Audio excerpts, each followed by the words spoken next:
Amerika haqida keyingi shokoviy culture shock bu Crocs. Bular Crocs kiyadi, ya'ni rezinoviy oyoq kiyimlar. Bizda buni ham ko'rsa, srazu pomnish deydi odamlar, lekin bunday emas. Keyin ko'proq suv ichadigan butilka ishlatishni boshlaganman, plastikoviy yo bo'lmasam qishda temirlisi.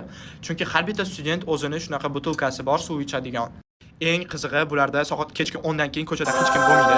Har bitta magazin yopiladi. Umuman 24 soatli mini market, supermarket degan narsa yo'q. Hattoki New York Cityda ham kechasi soat 11 da hamma yoq yopiladi. Keyin ko'pchilik aytadi, amerikanich qizlar makiyaj qilmaydi deb. Lekin meni maktabimdagi hattoki junior 11-10 sinf qizlari o'ta ko'p makiyaj qilardi. Kiprik ektori shunaqa narsani pedikurladi, vasha ko'p biladi bular. Hattoki college studentlari ham bulardan qolib ketadi.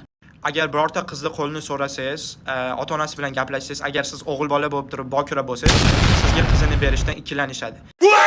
Bularda shunaqa stereotip bor. Ko'pchilik bu haqda bilmaydi. Bu yerda rasistlar ko'p. Ya'ni oq, qora, jigarrang shunaqa rangingizga qarab ajratadi. Agar siz oq bo'lsangiz ham, lekin Osiyolik yoki O'rta Osiyolik bo'lsangiz, sizga rasistlik qiladi. Keyin bu yerda oilalarda har xil din bo'lib yashashi mumkin.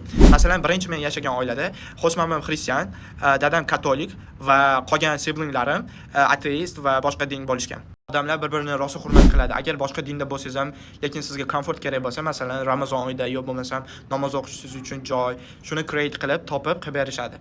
Keyin American do'stlar, o'rtoqlar shunaqa inoq bo'ladi. Masalan, tashqarida yomg'ir bo'lsa ham, siz uzoqda bo'lsangiz, "Davay menga mashina kerak, bu yoqdan olib ketgan" yo bo'lmasam, "Davay shu magazinga borib kelaylik" desangiz, u uyqusiragan bo'lsa ham sizni oldingizga borib olib keladi. Va bitta tarafi bularda ishonch birinchi o'rinda muhim. Agar siz o'rtog'ingiz bo'lsa, lekin ishonchini qandaydir pushga chiqargan bo'lsangiz, sizga qaytib gaplashmaydi, даже qaramaydi ham. Shuning uchun aldamaslik kerak.